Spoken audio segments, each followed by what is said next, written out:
Hello? Oh, testing. No, it's actually like a microphone.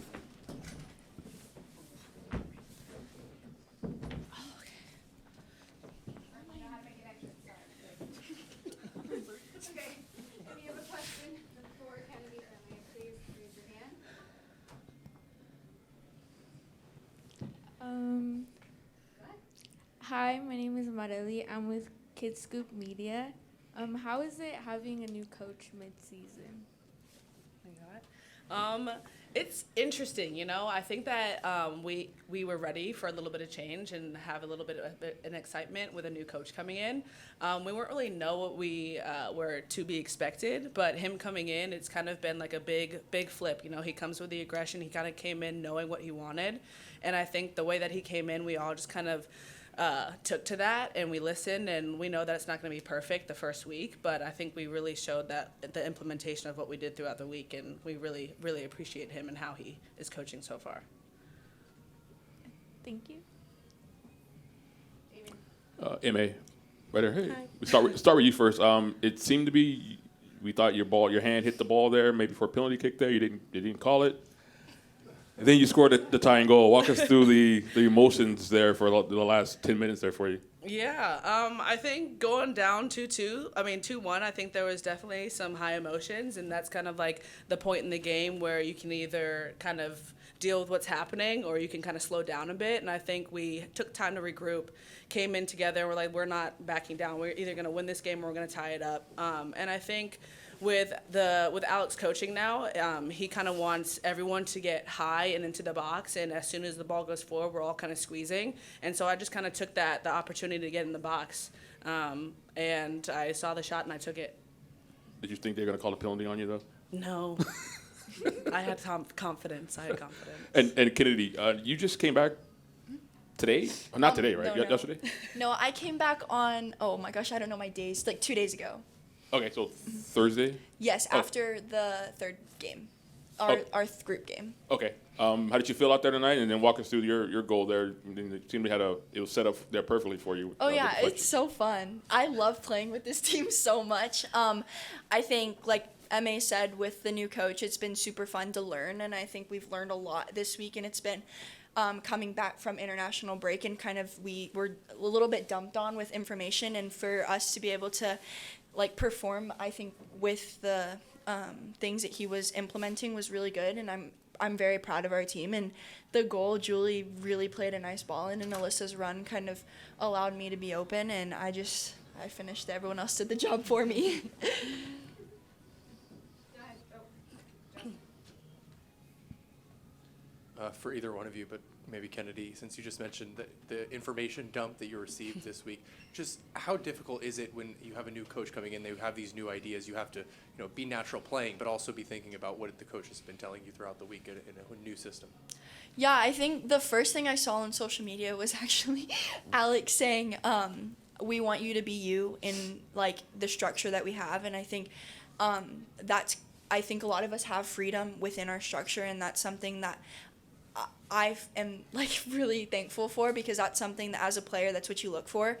And within like the rules and structures that we have, like to be able to have freedom play like you, that's why you're on the team. And like even though we learned a lot this week, he still like made it very clear to us that he wants us to be our unique selves, and that's what he said before the game. And I think everyone kind of did that today, and like that's all he asked, and he asked us to play as hard as we can and give everything we got, and I think a lot of us did that. This is for both of you. With tonight being Pride Night, what does it mean to you to get to play for a club in a league that celebrate Pride with such joy? It's amazing, I mean, we talk about BMO being that kind of like community environment, and like we can hear the fans throughout the entire game, and being able to express ourselves for our community. We have the team that wants to win for this community, and I think playing in BMO is one of those special experiences that you just kind of embrace. And especially on a night like this, you can feel the energy even more in the stadium, and I think that's kind of what pushes us to kind of take it to that next level. Anybody else? Oh. MA, especially in the first half, you and Miyabi were switching sides a lot. Was there triggers that like determined that, or anything that seemed new and it was interesting wrinkle that you guys brought? No, actually. I mean, I think it just kind of depends on the set piece. A lot of the times on corners, I'm back post, and so just kind of depending on where the ball falls, I just kind of stay that side. It is nice, like how we talked about that we still have that fluidity. I think also like being in, if this would have happened maybe 2-3 weeks ago, I feel like we would have tried to switch and throughout the game, and that's kind of when stuff happens. But Alex has been huge on just as long as you're communicating what's happening, then it's okay, and then you kind of fix it on a dead ball situation. But it just kind of goes back to the fluidity of everything. Oh, Damien has a follow-up. Not really follow up, but how did it feel to see Savvy here tonight? Have you guys interacted with her before tonight? Has she been out to practice or anything? And Yes, okay, me and Savvy got super close this year, and like to be able to see her and see her so healthy and happy, and like she is literally such, like, she battles so hard, and like that's on the field, that's off the field, and like to be able to see her have little wins and big wins, and it's so like, oh my gosh, she makes me so happy. But like she came out with a new hairdo, like she was looking like she did nothing, like, oh my gosh, she was like the queen of the world. And I literally like to be able to see her, and I think to be able to see the fans with like the fans to see her was awesome. And yeah. Yeah, we were able to see her a couple of days ago at the end of training. It was kind of a surprise moment. And I think that's kind of what she needed, but also we needed. We hadn't had a chance to see her since everything had happened.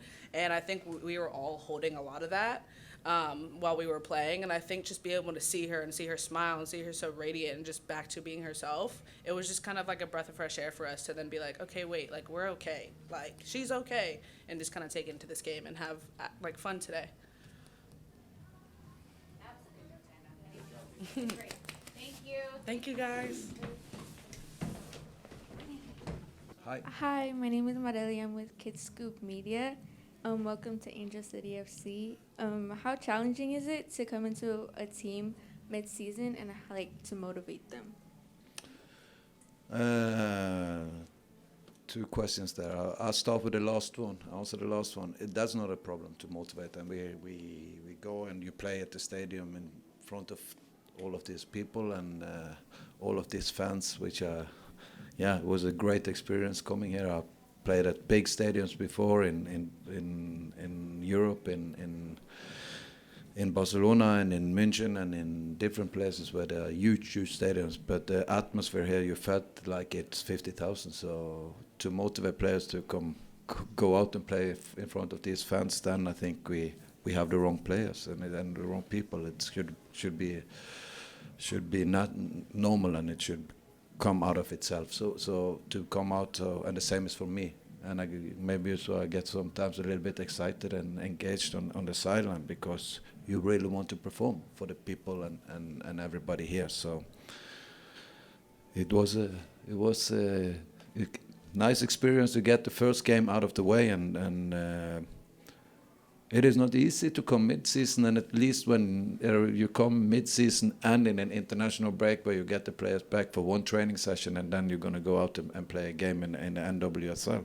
So to be honest, I think that the first half, after the first 7-8 minutes, we are good in the first half, and we go to halftime and we lead, and I think we deserve the lead. I think the goal we score is fantastic build-up and a combination play, and exactly what we have started to work on here. So that is, we saw some textbook things from our training session this week, our one training session or two training sessions. So that was very nice for the girls also to experience that we can score a goal out of that.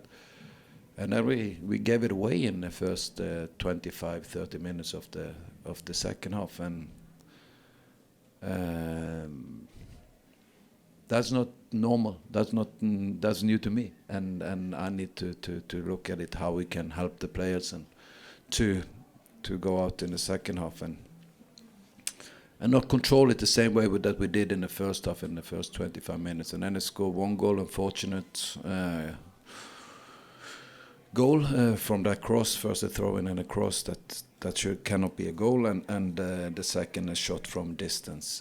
So and beside that, I think that the biggest chance they have in a game is after 10 seconds, and that is when I look at the stats and we look at the expected goals is 0.5 for them, and that chance is probably a 0.5. So I don't think that they create that many chances against us, or any chances except that one. But then we cannot let in 2 goals. Then it's going to be difficult to win football matches. So this we need to learn. But after they scored the 2-1 goal, it is. I think it shows character, and it shows that the players, when we come back and get the 2-2, and I think we are closer to get the 3-2 than they are after the 2-2, when especially when CP has that ball driving in at the end of in the extra time, 6 minutes, and she saves it, the goalkeeper there. So I think we were closer to. I really wanted to win the game, but unfortunately we got a draw. But it's also good for us to get a point after coming off two losses after the Savi situation. So for us it's a game of mixed feelings. For me personally, it's great to be here and everything, and yeah, like I said, I'm here for the long run. So we started building something, and it's good to get my first NWSL game out of the way. Thank you. No problem. Hey, Alex, right here. Along the lines of the attack, what didn't you like? What did you like in the attack and defending? Sometimes we've seen this team try to, win games 3-2 or 4-3. But what are the changes you need to see on that end where you guys can see out a game 1-0, 2-1? Yeah, good question. You're right. We cannot always play games that ends 2-2 or 3-2 to also 2-3 or 2-4. But that says something about, and this is why we came. And what is maybe my strength in what we have done before is to build teams that are able to take control of games and control it. And I think we do that quite well in the first half after we take the lead 1-0. For a long period in the build-up, and we're dropping with Alana coming down between or beside Megan and Sarah, and we push Miyabi and that higher. That's exactly how the goal comes. When Sarah gets out with the ball, she plays Julia Dufour in the pocket, and we get Miyabi high enough so she can go on the outside. So, but these moments and then we do that too often, But this is we are building a model of play, and we have had one training. This normally takes a year or 6 months. It depends, or 8 months. It takes to build an identity of how we want to play football. We had one training, and we already saw a goal today built out of the way that we want to build our attacks. The other part is that we need to find the right moments, the decision making in this process. When do we do that? When do we switch play from the pocket instead of going on the outside? This is a lot of it's a complex thing, but it takes time. But I think the main thing is that when do we calm down? We are leading, we have control of the game, and we step on the ball, and we don't need to force anything into the tight areas. We can just let them come to us and use the space that they give us. These small things is a part of something that's really, really big, but again ends in the way it is. But to be fair, and I must say that even how can I say this? Even in the second half, if you look at how they got back into the game, that cannot happen. We are still in control. We are 1-0 up. We give away a throw-in, and we are not in position when they take the throw-in quick, and maybe it was a wrong throw-in, I don't know, but it looked like maybe from my position, but I might be wrong.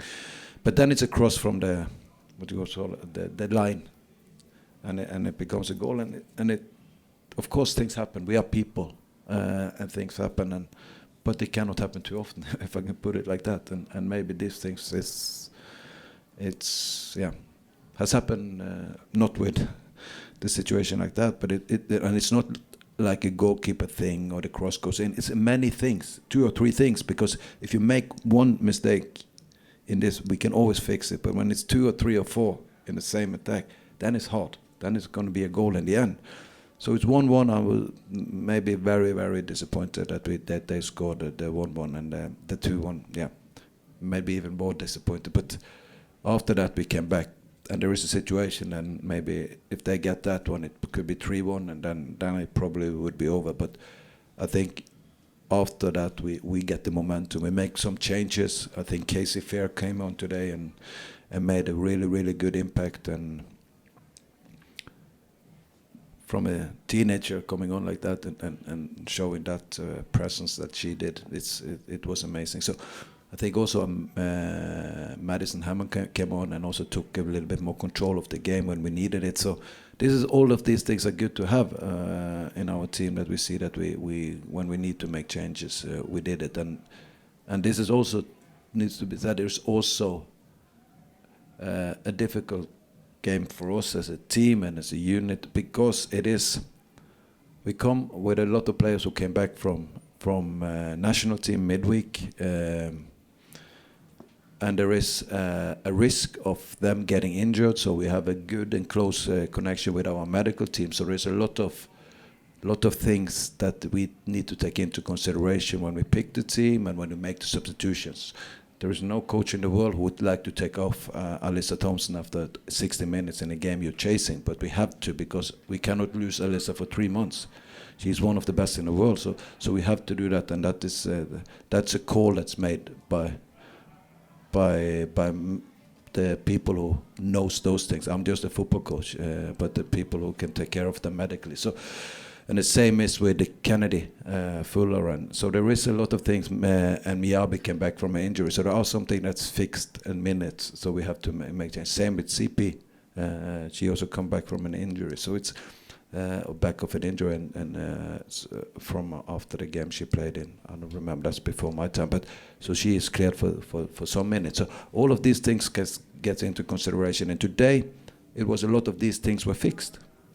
Before, and that limits our options to do things that we plan tactically to change the game, because it's more important for us to take care of the players and so we get them for the rest of the season. So we have to live by that and do that, and when we get a point out of it, it's well done by the girls coming back. And like I said earlier, when I look at the stats, it's we have an expected goals of 1.56 and they have 0.53.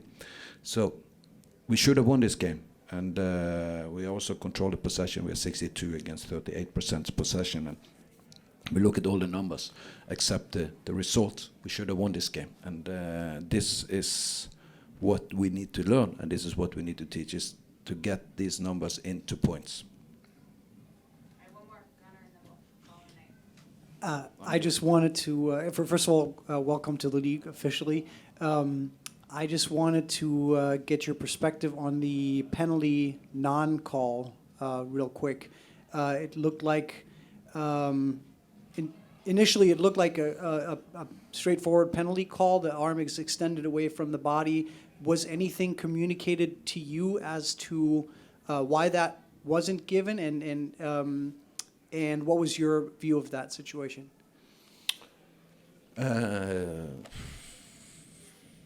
It's I didn't see it what happened, of course, initially, so I had to see it on the screen that we have on the bench.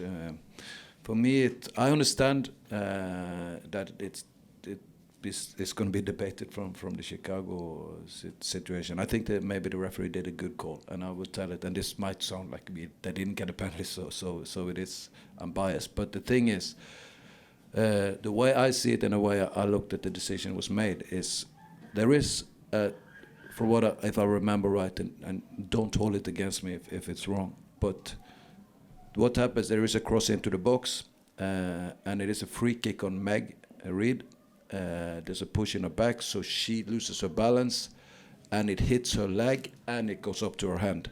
And then it's not a penalty, it's not a direct, it goes through her leg up to her hand, and it gives a free kick for the free kick of the push in the back. So it is actually, and we got a free kick in that situation as well. So on my behalf, it is a good call, and it's right. But again, we're all biased. I know if I was if it was in the other box, I would probably scream for a penalty. So it is like that. But the call is made. I watched the video. From what I could see, it's a good call. All right, awesome. Good. Thank you for doing your first press conference in our interview room. Thank you. See you next week. Thank you so much. Thank you.